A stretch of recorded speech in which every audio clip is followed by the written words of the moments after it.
DepEd Vision. We dream of Filipinos who passionately love their country and whose values and competencies enable them to realize their full potential and contribute meaningfully to building the nation. As a learner-centered public institution, the Department of Education continuously improves itself to better serve its stakeholders. DepEd mission: to protect and promote the right of every Filipino to quality, equitable, culture-based, and complete basic education where students learn in a child-friendly, gender-sensitive, safe, and motivating environment. Teachers facilitate learning and constantly nurture every learner. Administrators and staff, as stewards of the institution, ensure an enabling and supportive environment for effective learning to happen. Family, community, and other stakeholders are actively engaged and share responsibility for developing lifelong learners. DepEd core values: maka-Diyos, makatao, makakalikasan, at makabansa.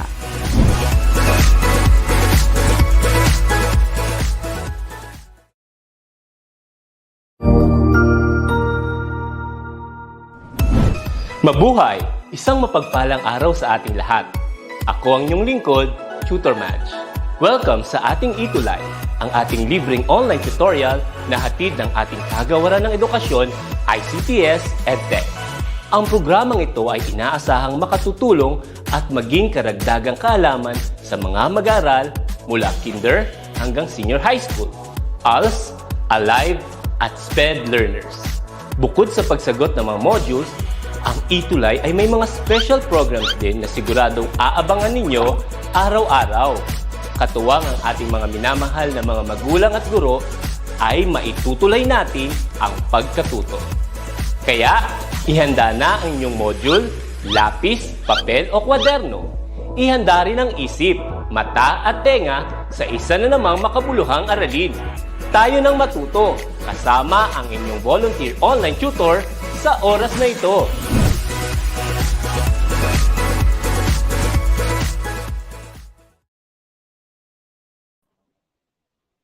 Hello! Good morning sa inyong lahat mula Luzon hanggang Mindanao, pati na rin sa buong mundo. Mapapanood ninyo ang DepEd ETUlay sa bagong Facebook page at sa kanyang YouTube channel, DepEd ETUlay. Oh, huwag kayong magulat. Hindi ako si Tutor Roch. Ang ating Math Remediation Junior High School, every Friday, 10:30 to 11 a.m., ay makakasama niyo pa rin si Tutor Roch ng SDO Caloocan at si Tutor Ken ng SDO Palawan. Ako nga pala si Tutor Tole ng SDO Las Piñas, volunteer tutor ng Special Program Math Remediation Grade 4 to Grade 6. Matututunan natin ngayon ang mga bagong lessons for the third quarter. So, Tutor Roch, Tutor Ken, sana ma-justify ko ang inyong episode for this week. So, our topics for the third quarters are the following. Week 1, we have quadrilaterals. Week 2, we have properties of parallelogram. Week 3, we have permutation. Week 5, we have distinct permutation. Week 4 rather. And then week 5, we have polygons. Week 6, we have area of regular polygons. Week 7, we have circles. And week 8, we have inscribed angles. Wow, very exciting ang mga topics natin for junior high school mathematics. So for week 1, we have quadrilaterals. Ano nga ba ang quadrilaterals? Balikan nga natin ang quadrilaterals. So our learning goal for this week is for us to identify quadrilaterals that are parallelograms. So for our review, I'm going to have a game which is called What Am I? Okay, so I'm going to give you have to identify descriptions.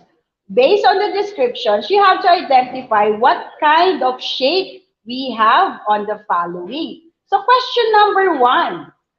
I am a two-dimensional figure with 4 straight sides. So what am I? 10 seconds.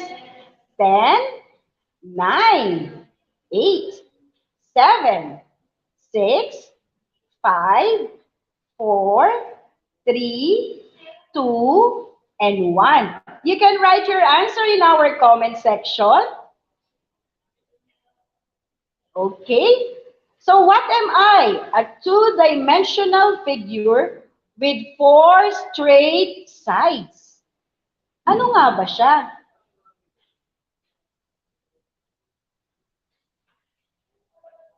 Yan. That is a quadrilateral. So quadrilateral came from the word or derived from the Latin word quadri, which means a variant of 4, and latus, which means sides. So if you see a figure or a shape with 4 sides, it's called quadrilateral. Question number 2. I am a 4-sided shape where every angle is a right angle. Right angle means it measures 90 degrees. So what am I? Write your answer on our comment section. I'll give you 10 seconds. 10, 9, 8, 7, 6, 5, 4, 3, 2, and 1. So what am I? A 4-sided shape where every angle is a right angle. Okay, that is correct. That is a rectangle. So rectangle has 4 sides with 4 right angles. Question number 3.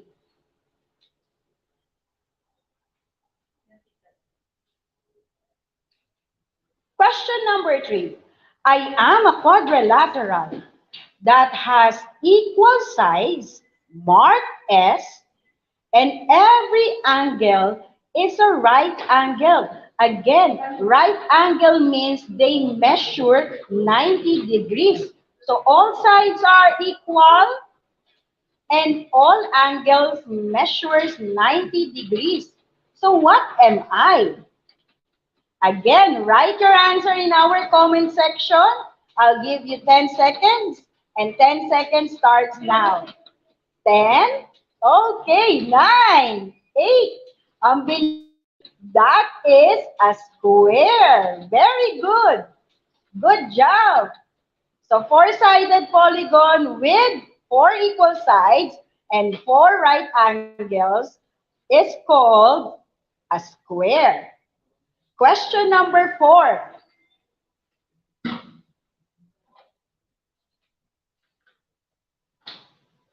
I am a 4-sided shape where all sides have equal length, marked S.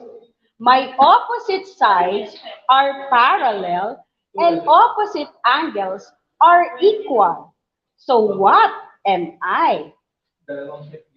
Again, I am a 4-sided shape where all sides are equal or equal length, marked S.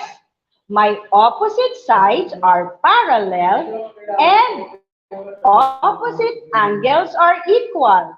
So what am I? 10 seconds.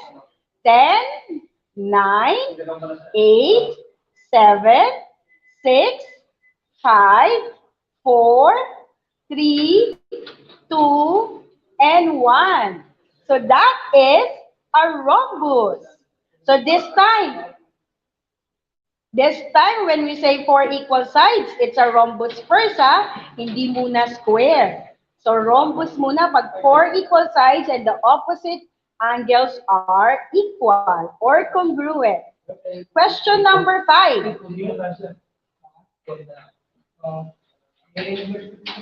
I am a quadrilateral that has exactly one pair of opposite sides which are parallel. So what am I? Type your answer in our comment section. Again, I am a quadrilateral that has exactly one pair of opposite sides which are parallel. So what am I? 10 seconds. 10, 9, 8, 7, 6, 5, 4, 3, 2, and 1. What am I? Good job! The answer is a trapezoid. Very good. Question number 6, or 7 rather. Question number 7. I am a quadrilateral that has two pairs of opposite sides which are parallel and equal in length. What am I? Again, I am a quadrilateral that has two pairs of opposite sides which are parallel and equal in length. So what am I? Write your answer in our comment section. 10, 9, 8, 7, 6, 5, 4, 3, 2, and 1. Very good. The answer is parallelogram. So parallelogram has two pairs of opposite sides, parallel and congruent or equal in length.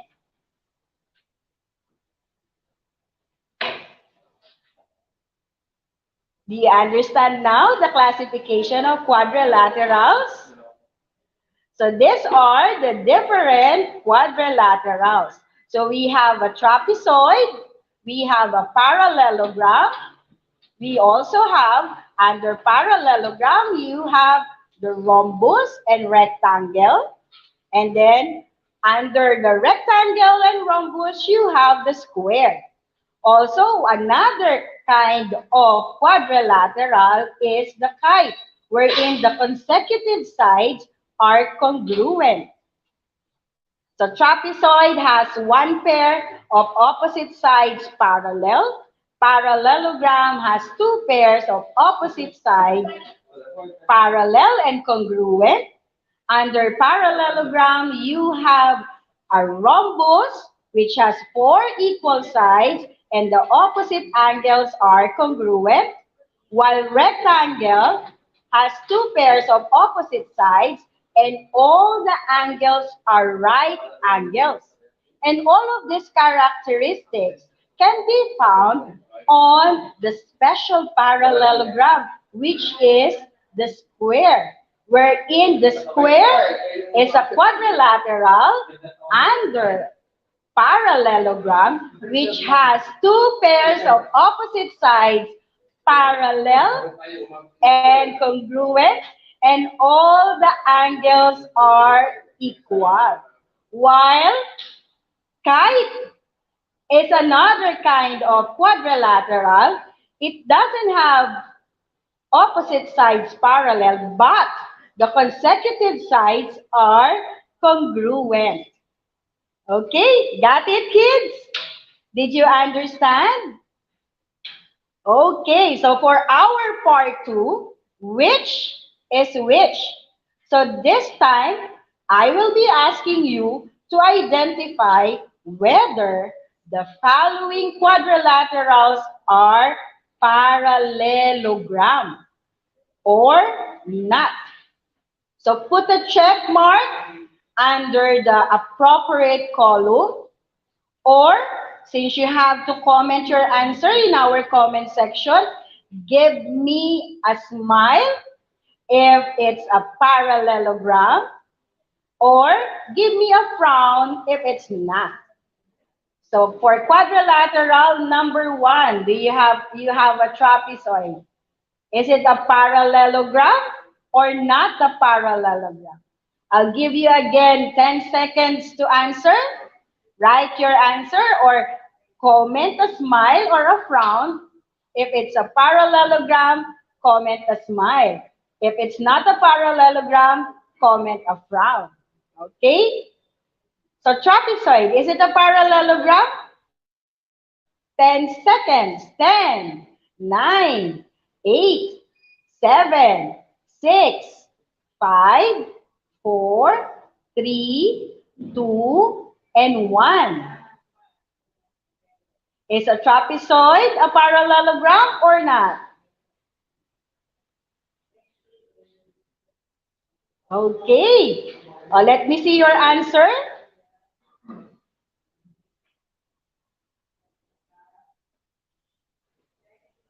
So the answer is, what do you think? Is trapezoid a parallelogram? Okay, since by definition, a trapezoid has exactly one pair of opposite sides parallel. So that means trapezoid is not a parallelogram, but it is a quadrilateral. Okay, how about number 2? Rectangle. Is rectangle a parallelogram or not? Put a check mark on the parallelogram column or on the column of not parallelogram. But this time, since I need to see your comment, you give me a smiley face if rectangle is a parallelogram and a frown if it's not. So 10 seconds, 10, 9, 8, 7, 6, 5, 4, 3, 2, and 1.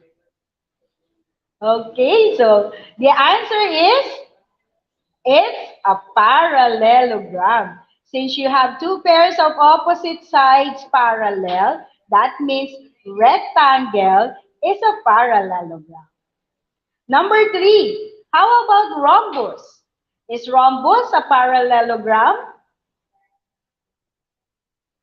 Okay? So if your answer is parallelogram, put a check mark. If it's not, put a check mark on the column of not parallelogram.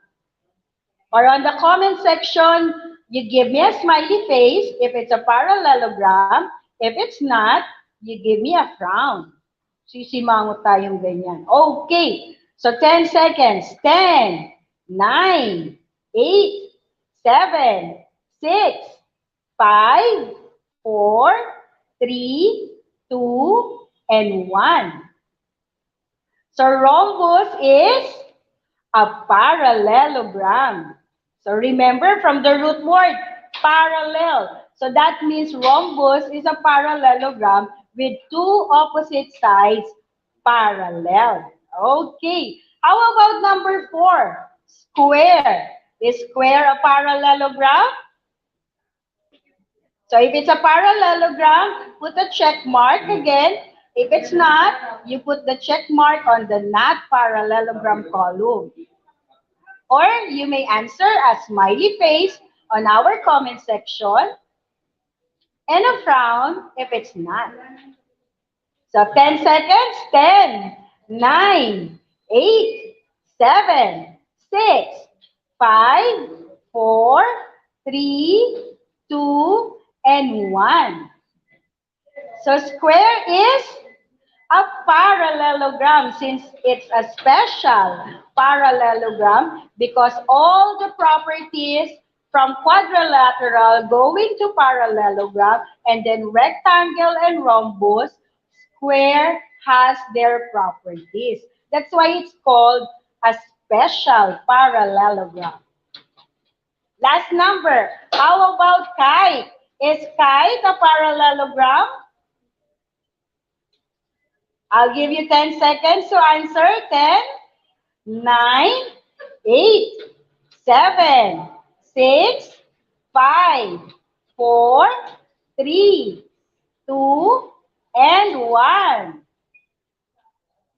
Okay, since kite has no pair of opposite sides parallel, that means it's not a parallelogram.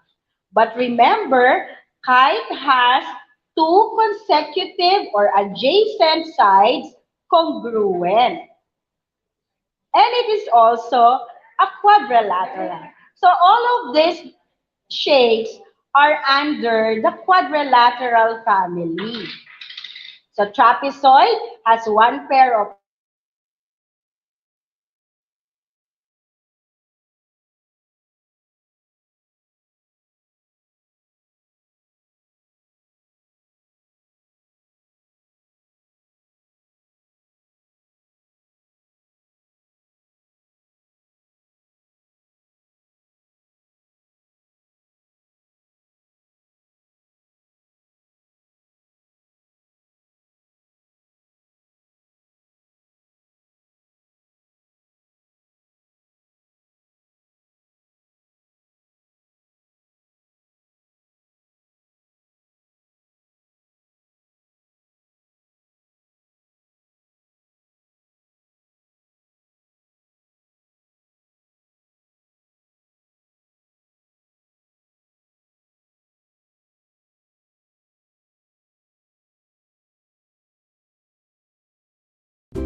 Oh no! The internet can be a risky zone for everyone. Our young learners are most vulnerable to the dangers that it may bring. Online hazards may have tragic consequences. But worry no more. Protecting our young learners against threats of the cyber neighborhood is just a matter of awareness. With Google's Be Internet Awesome program, we can help our young learners to be safe and responsible users of the internet. Aiming to promote digital citizenship, Be Internet Awesome anchors on 5 themes called the Internet Code of Awesome. First, be Internet smart or share with care. Second, be Internet alert or don't fall for fake information online. Next is be Internet strong or secure your private information. It is followed by be Internet kind or don't be a cyber bully. And last is be Internet brave or talk it out when in doubt. To support its pedagogical value, Be Internet Awesome is supported by tools and resources evaluated by the International Society for Technology in Education and received the seal of alignment for readiness. To begin, let's get some light on the engaging computer game called Interland.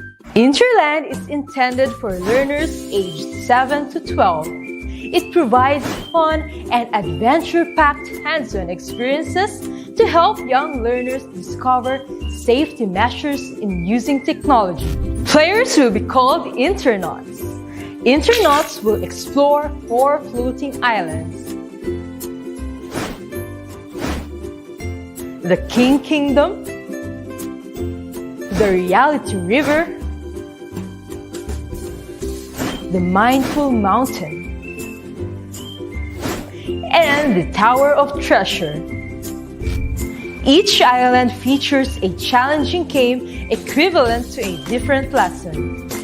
Internauts will collaboratively embark on a quest to combat evil hackers, phishers, oversharers, and bullies by practicing online safety and online etiquette. With this free interactive game, young learners will be empowered to achieve technological independence. It will also help them to distinguish between safe and unsafe behavior in online interactions. This includes attaining a sense of what to share on the internet and whom to share it with, depending on the content. Now, let's take a look at the Be Internet Awesome curriculum. The Be Internet Awesome curriculum features teaching guides on topics such as privacy and security, cyberbullying and online cruelty, phishing and scams, online reputation, and inappropriate content. Aside from teaching guides, the Be Internet Awesome curriculum also contains posters, worksheets, and slide decks that can be used concurrently with the game Interland. To encourage the entire family in promoting safe internet usage, the Be Internet Awesome Pledge can be reviewed and signed all together by parents and their children. Still, the most important safety measure is open communication between the members of the family and the school. Together, we can close the gap that surrounds the digital citizenship of young learners in the present technological age. Remember, play safe, learn safe, and stay safe.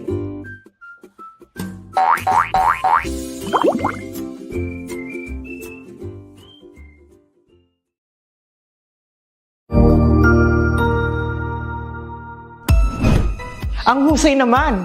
Natapos mo ang iyong tutorial session kasama ang iyong mahusay na ETUlay tutor. May bago ka bang natutuhan? I-share na yan gamit ang hashtag #ETUlayLevelUp. Huwag aalis ha dahil may susunod pang programa na pwede mo ring panoorin at salihan dahil naghihintay na ang iyong mga tutors. Happy learning dito sa ETUlay!